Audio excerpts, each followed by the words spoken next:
What's up?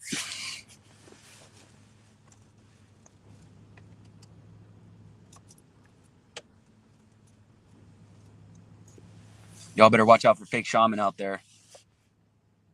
They're coming for you.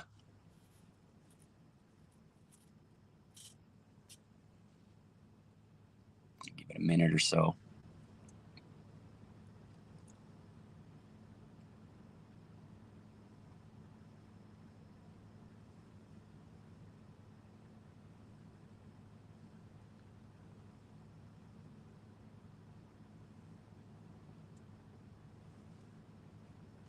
We got someone.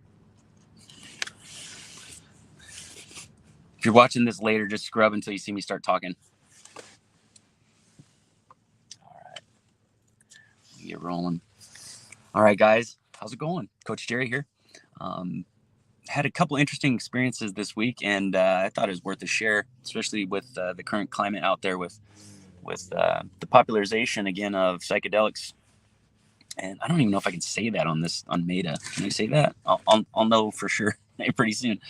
Um, but watched a Netflix documentary. As much as I really am not a big fan of Netflix, but watched a Netflix documentary, a couple of them this week, Escaping Twin Flames. And this is like the epitome of why people like detest holistic health coaching, detests the spiritual game, anything that seems unfamiliar to them. They just get scared. And, there's a lot of good reason for it. And it's because of people like these people on this movie, Escaping Twin Flames. So basically what it is they preyed on weak people. They created this like spiritual coaching community, right? It's almost like this cult. And they really preyed on weak and vulnerable people. And they made them this promise that they would find their spiritual twin flame. And I won't bore you with the details, and I'm not going to do any spoilers for you. But basically, what you found out was they were using, a lot of like spiritual concepts, people's lack of self-worth, people's lack of confidence, and poor poor self-esteem, using that and making these promises, and they were just stringing them along and just keeping them in this group.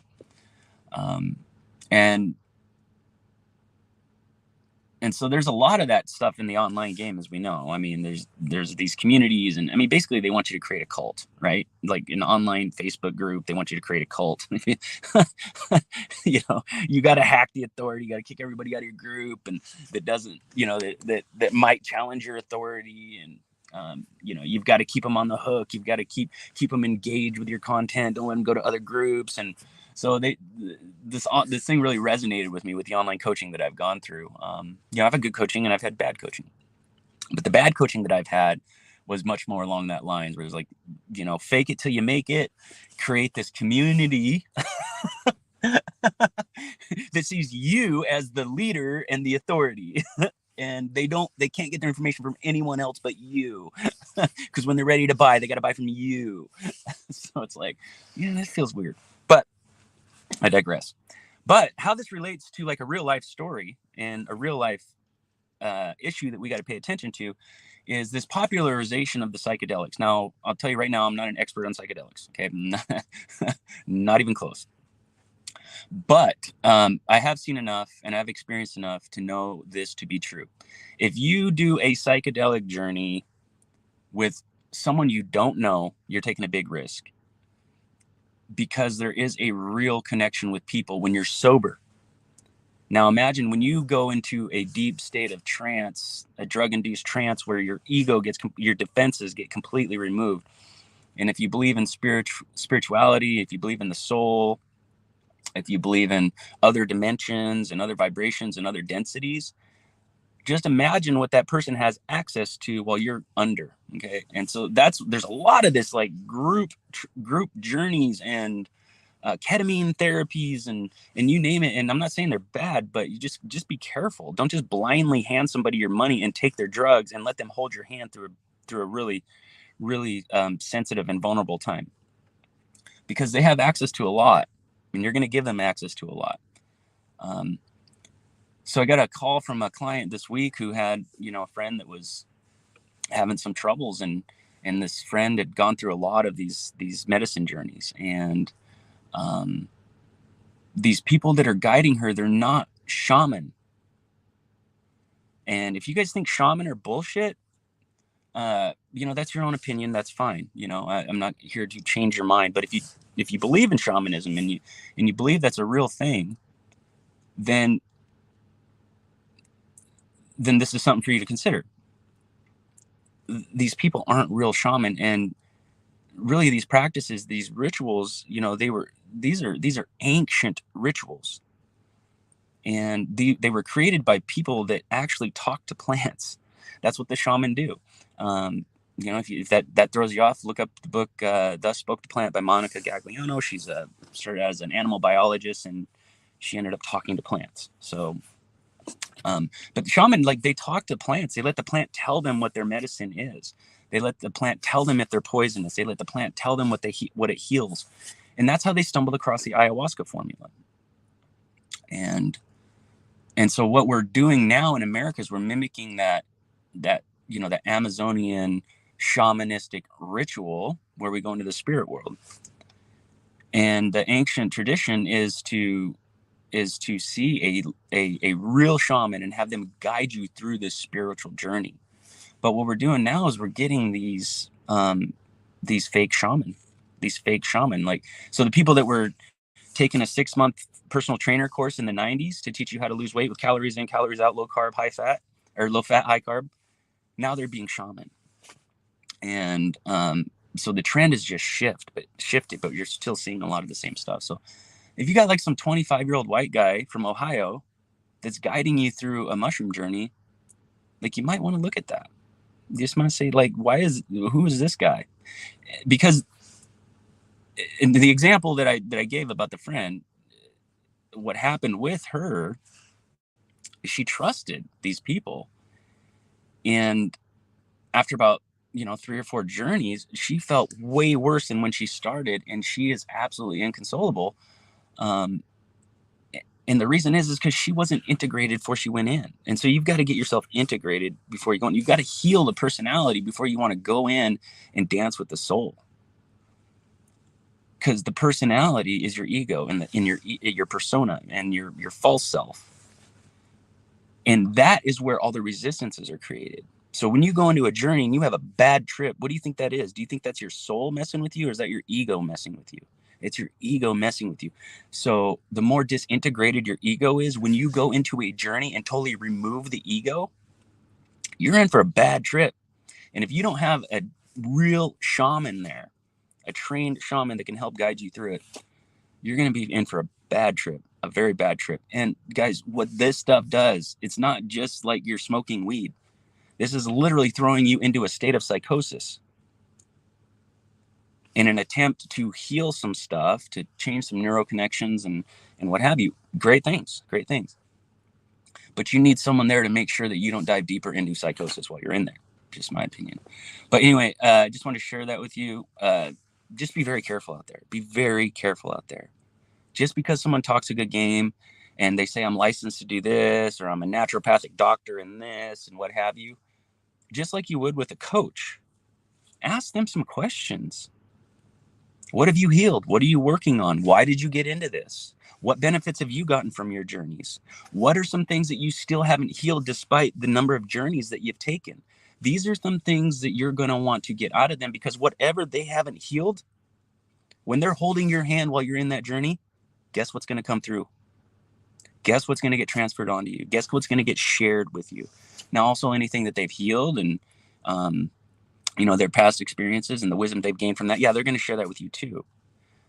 But what you want to get to is someone using this position of a fake shaman to guide people through these journeys because it is scratching some itch for them that their ego desires. Or are they doing it because they experience such great healing, such great soul recovery? The things that they couldn't heal before, they couldn't figure out before, they finally figured it out doing the journeys. And what did that look like exactly? What was the before and after? Now, if that's the type of person you're with, that might be a likely option.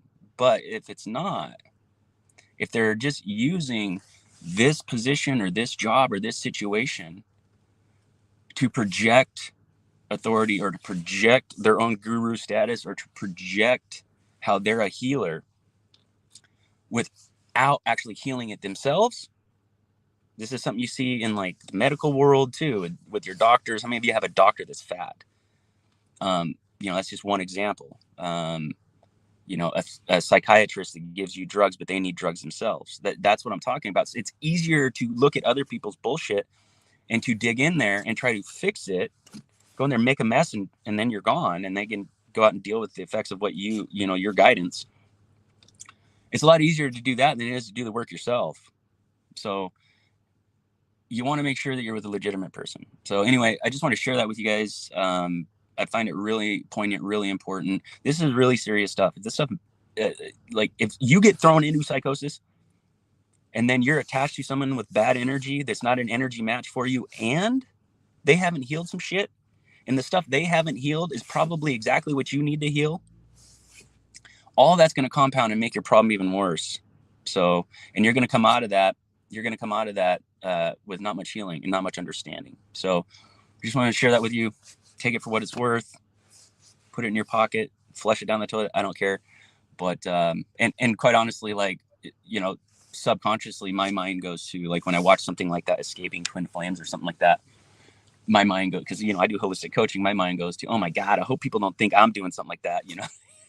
Because when you watch it, it's there's a lot of like smoke and mirrors, and there's a lot of like dangling little like bits of truth out there. They say some things, it's like, yeah, that's true, or yeah, that's enlightening, but at the end of the day, they're just snakes and they're gonna bite you. So yeah, in my opinion, from what I can see, it's like you take what was going on in the 90s with the health and fitness fads, like I mentioned earlier, the low fat, high carb, cardio, that type of stuff, aerobics classes, all that stuff, where the fitness industry was really fucking people up in the 90s. Now it's moving over to the spiritual world, the spiritual game. So, all right, guys. Yeah. People selling diet supplement even though they aren't healthy. Yeah, exactly.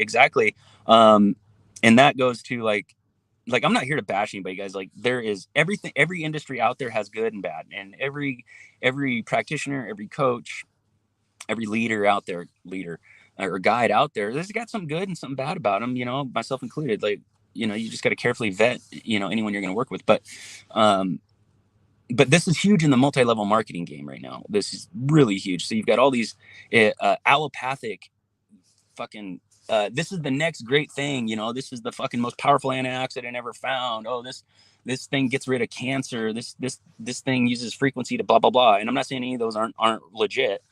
But what they're doing is they're taking this one little thing and they're trying to market it as this big next great thing. But you see that a lot in the multi-level marketing game, particularly like in the weight loss game, because here's the thing. You get somebody that loses, it's maybe 150 pounds overweight, and they lose 100 pounds. They're still 50 pounds overweight, but their 100-pound weight loss story is real inspiring, right? It's real motivating, right? You can probably really relate to them because they're real close to where you're at currently in your journey if you have a weight loss goal. And so we connect with them and we empathize with them, and we still feel a little bit bad for them because, they're still in pain from their previous selves' life. But they're still 50 pounds overweight.